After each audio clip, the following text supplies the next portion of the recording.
Ustadz, saya mau tanya, apa saja yang bisa kita lakukan untuk menekan gejolak syahwat? Ya, bisa langsung ditanggapi, Ustadz. Pokok yang menjadi dasar seorang muslim dalam melakukan atau meninggalkan sesuatu kemaksiatan dan dorongan untuk bermaksiat adalah karena keimanannya. Ada beberapa hal yang dapat kita lakukan yang pada dasarnya berangkat dari keimanan. Maka hal pertama yang harus dilakukan adalah berlindung kepada Allah Subhanahu wa taala dari fitnah yang akan menimpa kita.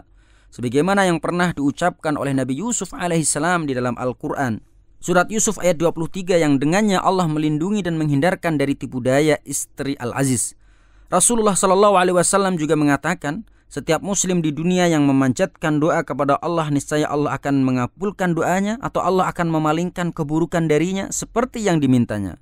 Sepanjang ia tidak berdoa untuk melakukan suatu dosa atau memutuskan hubungan kekeluargaan. Seorang sahabat berkata, kalau begitu kami akan sering berdoa. Beliau bersabda, Allah juga akan sering mengabulkannya. Hadis riwayat Tirmidzi. Kemudian cara yang kedua adalah menghindari pandangan mata yang khianat.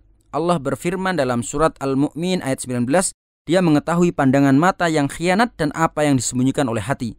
Menurut sahabat Ibnu Abbas radhiyallahu anhu, yang dimaksud ayat ini adalah seseorang yang menemui anggota keluarganya di rumah mereka dan di sana ada seorang wanita yang cantik atau hanya sekedar lewat di depan mereka. Ketika mereka lalai, ia memperhatikan wanita tersebut, dan ketika ada yang mengawasinya, ia pura-pura menahan pandangan mata dan begitu seterusnya. Di dalam ayat yang lain Allah Subhanahu wa taala berfirman, katakan kepada kaum laki-laki yang beriman, hendaklah mereka menundukkan pandangannya. Quran surat An-Nur ayat 30. Kemudian hal yang dapat menjauhkan kita dari fitnah syahwat lainnya adalah dengan berusaha menolak lintasan yang hinggap dalam hati. Karena sesungguhnya lintasan yang jahat di dalam hati itu sangat berbahaya. Jika seseorang membiarkan saja tanpa berusaha menolaknya, hal itu akan berkembang menjadi lintasan pikiran.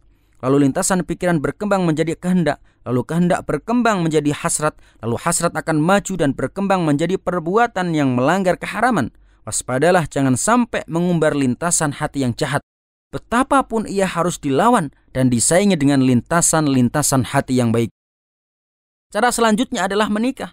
Rasulullah SAW bersabda, barang siapa yang oleh Allah diberi rizki seorang istri yang solihah, sesungguhnya Allah telah membantunya atas separuh agamanya, maka hendaklah ia bertakwa kepada Allah atas separuhnya lagi. Hadis riwayat Hakim.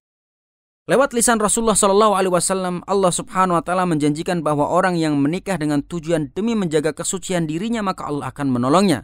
Hal ini sebagaimana sabda beliau SAW, ada 3 orang yang berhak memperoleh pertolongan Allah, yakni orang yang berjihad pada jalan Allah, budak mukatab yang ingin membebaskan dirinya dari perbudakan, dan orang yang menikah menginginkan kesucian. Hadis riwayat Tirmidzi.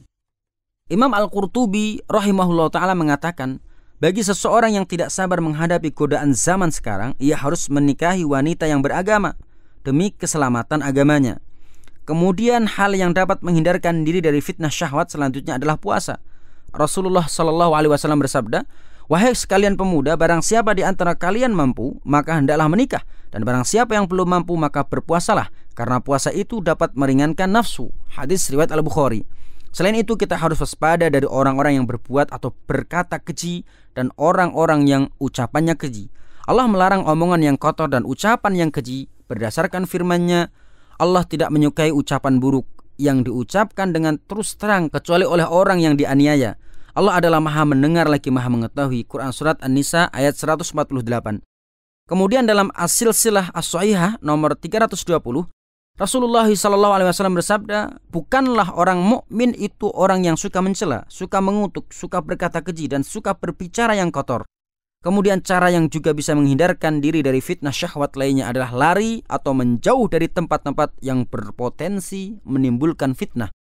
Kemudian hal yang bisa membuat kita terhindar dari fitnah syahwat juga adalah berusaha menyibukkan diri untuk berbuat ketaatan. Dan yang tidak kalah penting juga, jangan sampai berputus asa. Karena boleh jadi seorang pemuda atau pemudi melakukan keharaman dan terjerumus ke dalam kenistaan. Lalu ia diseret oleh nafsunya yang selalu mengajak kepada keburukan untuk melakukan tindakan kejahatan. Tetapi ia sebaliknya, jangan lantas putus asa dan frustasi. Ketahuilah, kejahatan apapun yang dilakukan oleh seseorang, jika ia mau bertaubat dengan sungguh-sungguh, niscaya Allah akan menerima taubatnya, mengampuni kesalahan-kesalahannya, dan menghapus dosa-dosanya. Allah Subhanahu wa ta'ala berfirman, Katakanlah, hai hamba-hambaku yang melampaui batas terhadap diri mereka sendiri, janganlah kamu berputus asa dari rahmat Allah. Sesungguhnya Allah mengampuni dosa-dosa semuanya. Sesungguhnya dialah yang maha pengampun lagi maha penyayang.